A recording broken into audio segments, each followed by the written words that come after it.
For generations, long before the Grand Canyon became a national park, and long before any newspaper published a story about hidden chambers carved into its walls, the Hopi people preserved a tradition that most outsiders never heard. They spoke of beings living beneath the canyon. Not spirits, not symbolic guardians, not creatures from a creation story told to children around a fire. Intelligent beings, organized, purposeful, living inside constructed underground chambers in the specific landscape we now call the Grand Canyon. The Hopi called them the Ant People. And the name is where most outsiders stop paying attention, which is exactly where the most important part of this investigation begins. If this is the kind of history you have been looking for, subscribe now and stay with us, because what the Hopi actually described about those beings has never been properly examined alongside the physical evidence. The Ant People were not remembered as insects. They were not remembered as mythological creatures invented to explain natural phenomena. The descriptions preserved through the Bear Clan oral tradition, one of the oldest continuous lines of Hopi historical memory, are specific in ways that mythology rarely is.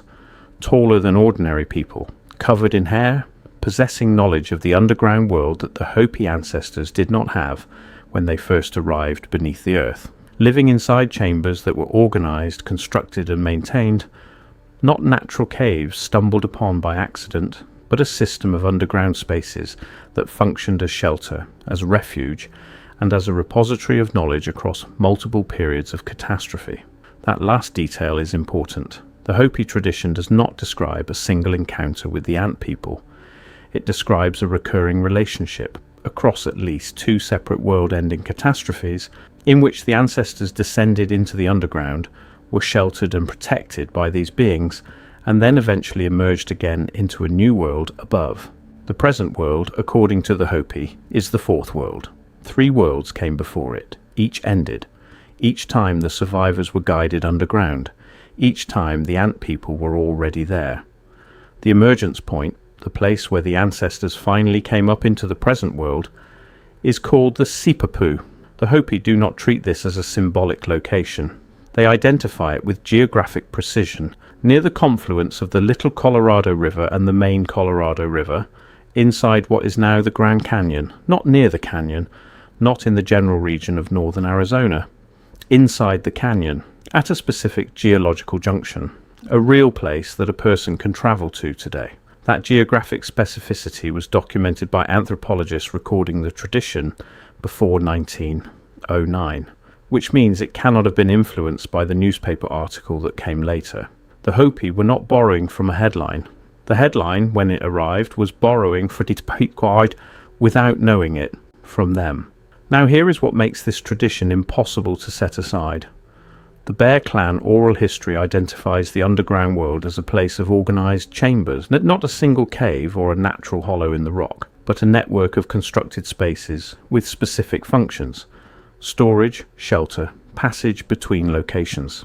The beings who occupied those chambers possessed what the tradition describes as knowledge of the world below: geological knowledge, navigational knowledge, knowledge of resources and systems that the arriving ancestors found extraordinary enough to preserve in their oral record across thousands of years of transmission. That is not the description of a legend. That is the description of a people, a specific located, organized people, living in a specific located, organized place, beneath a specific canyon in northern Arizona. For generations, this tradition existed entirely within Hopi cultural memory. It was not published, not broadcast, not shared with the tourists who would eventually stand at the canyon rim and photograph the view without knowing what the Hopi said was beneath them. It moved through the clan system the way all Hopi historical knowledge moves, from elder to student through ceremony and instruction, across enough generations that its age cannot be precisely measured. Anthropologists began documenting it in the late 19th century. What they recorded was consistent across multiple informants from multiple clan lines: the underground chambers, the Ant People, the Sipapu, the geographic location inside the Grand Canyon, without the variation that would suggest recent invention or coordinated fabrication. And then, in April of 1909, decades after the anthropologists had begun recording this tradition, an Arizona newspaper published a story on its front page. The story described a massive underground complex carved into the walls of the Grand Canyon, organized chambers, constructed passages, artifacts unlike anything North American archaeology had documented, and beings preserved in the chambers, unlike anything the expedition expected to find. The question that has never been satisfactorily answered in the century since is simple. Were the Hopi describing the same place? And if they were, how long had they known it was there before a newspaper decided it was a discovery? On the morning of April 5th, 1909, readers of the Arizona Gazette opened their newspaper to what would become one of the most debated stories ever connected to the Grand Canyon. A man named G. E. Kincaid, identifying himself as working under Smithsonian-affiliated funding, claimed to have found a hidden complex carved into the north wall of the Grand Canyon, approximately 42 miles up the Colorado River from El Tovar. The entrance sat several hundred feet above the waterline on an almost vertical cliff face, accessible only by rope. What Kincaid described inside stopped people cold. A main corridor stretching more than 1,000 feet into the cliff, chambers branching in cardinal directions arranged with geometric precision suggesting deliberate construction rather than natural formation. Some chambers contained preserved grain. Others held pottery, copper tools, weapons, and carved objects, unlike anything documented in the American Southwest. Then the accounts became stranger. Mummies, seated, not laid flat, wrapped and preserved inside niches cut into the chamber walls. Statues resembling artistic styles more commonly associated with Egypt or Asia than prehistoric North America. Walls covered with hieroglyphic-style inscriptions in an unidentified script. 4 days later, the Gazette published a second article. Additional chamber measurements, artifact inventories, plans for a return expedition. To readers in 1909, this did not sound like fiction. Then it stopped. No photographs published, no artifacts in any museum, no scientific report. The expedition vanished from the record almost as quickly as it appeared. Researchers asked the obvious question: if this happened, where were the records? The Smithsonian's response was complete. No record of Kincaid employed by the institution. No record of the affiliated archaeologist named in the article. No record of matching artifacts. No record of any expedition to that section of the canyon. For many historians, that settled the matter. Newspaper fabrication. End of investigation. But the dismissal raised a problem serious researchers kept returning to. Both editions of the newspaper were real, verified. The mystery was never whether the story was printed. The mystery was whether the events described actually occurred.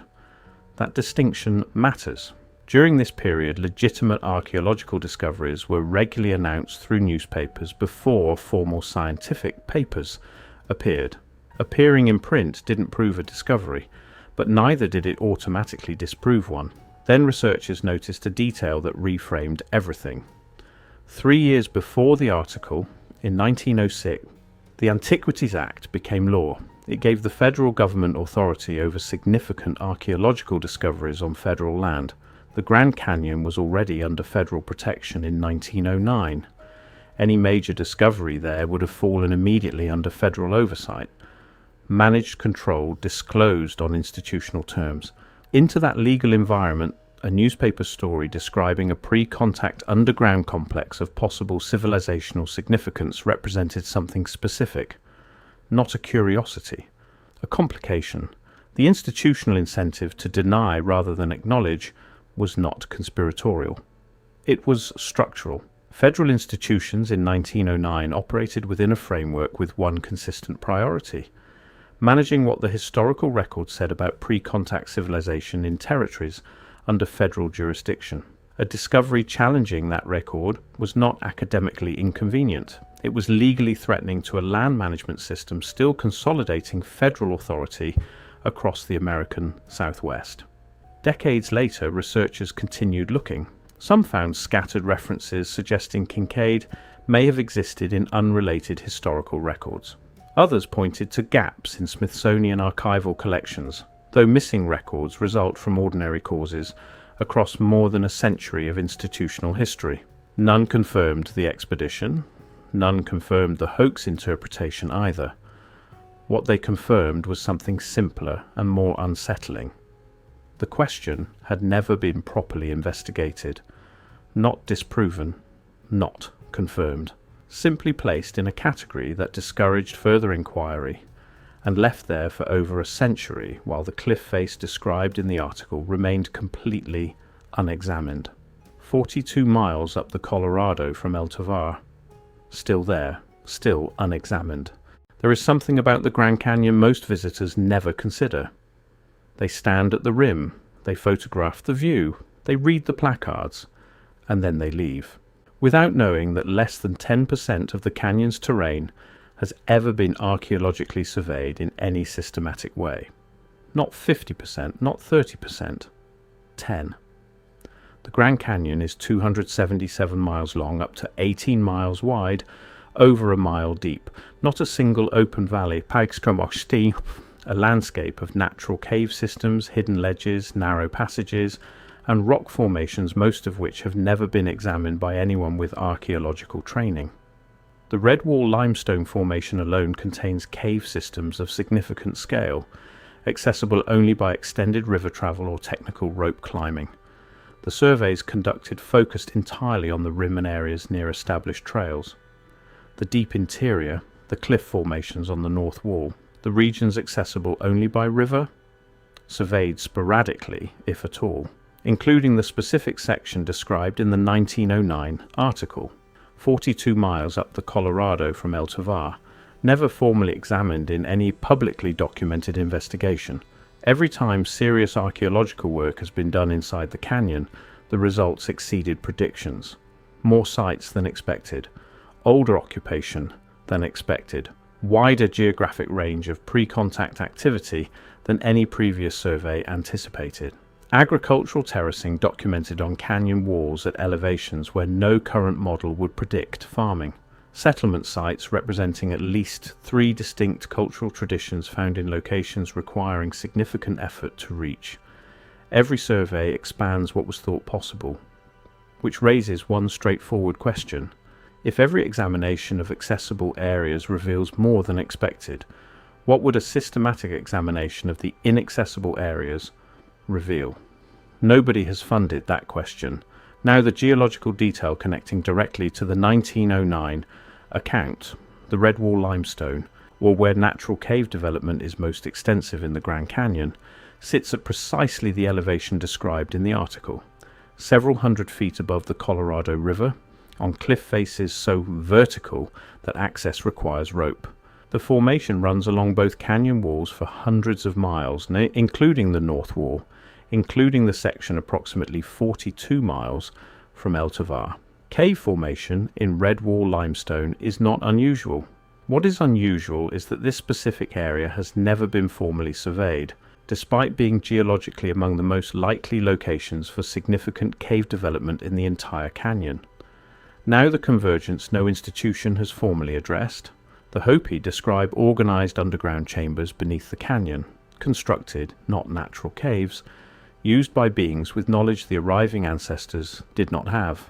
The 1909 article describes a corridor more than 1,000 feet long with chambers branching in geometric patterns, constructed, not natural, containing organized storage and cultural objects unlike anything North American archaeology had documented.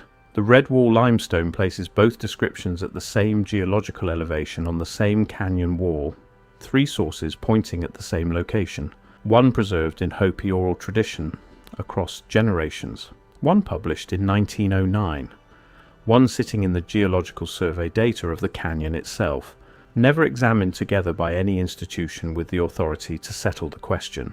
The technology exists right now. LiDAR scanning of canyon walls, the same technology that revealed urban infrastructure around Angkor Wat, tripling the known extent of that city, could be applied to the cliff formations described in 1909 in a matter of weeks. You would know within months whether the chambers are there. Nobody has looked, and the reason nobody has looked leads directly to what the Hopi Cultural Preservation Office addressed, formally in the year 2000. In the year 2000, the Hopi Cultural Preservation Office issued a formal statement concerning sacred places within the Grand Canyon. It did not confirm the 1909 article. It did not validate every claim connected to the underground chambers. It asked for one thing: respect. Specific locations inside the canyon are spiritually significant and not appropriate for public investigation. Not, we have nothing to protect. Not, the chambers don't exist. Simply, do not look. That distinction matters more than it appears. The Hopi do not claim ignorance about what lies beneath the canyon. They claim knowledge, old knowledge carried through the Bear Clan across generations longer than any written record connected to this landscape. The 2000 statement is not the statement of a people protecting nothing. It is the statement of a people who know exactly what they are protecting. They had already watched boarding schools take their children, designed to erase the oral transmission systems carrying knowledge like the ant people tradition from one generation to the next. They watched ceremonies suppressed, sacred objects removed to institutional collections, and catalogued as artifacts rather than protected as living cultural material. They understood what happens when indigenous knowledge enters the public domain without the context that gives it meaning. It gets extracted, reclassified, labeled as American heritage rather than Hopi heritage. A confirmation of underground chambers would not result in their protection. It would result in their excavation by people with no relationship to their meaning. So, the silence continued. Here is what that silence has preserved. The Grand Canyon contains more than 4,000 documented archaeological sites, representing less than 10% of terrain ever systematically examined. The cliff face on the north wall, 42 miles up the Colorado, has never been formally surveyed. The Hopi oral tradition describing organized underground chambers is still held within the clan system, still transmitted, still protected. And both editions of the 1909 newspaper are still in the archive. Verified. Real. Here is the full picture when every piece is held together. The Hopi tradition describes organized underground chambers with beings who possessed knowledge the ancestors did not, documented before 1909 by anthropologists with no connection to the newspaper that came after. The 1909 article describes organized underground chambers with artifacts matching no known North American archaeological tradition. The red wall limestone sits at precisely the elevation described in the article on the specific wall section that has never been examined. Each piece has an individual explanation. Together they point at something beneath that canyon that multiple independent sources across multiple centuries have been describing without ever comparing notes. The canyon still holds what it has always held. The ant people are still described in the oral record passed through the Bear Clan. The cliff face is still there. The question raised in 1909 has never been answered, not because anyone proved there was nothing there, but because the people who knew what was there decided the best protection was the one they had always used: silence. And silence, as it turns out, is the most durable archive there is.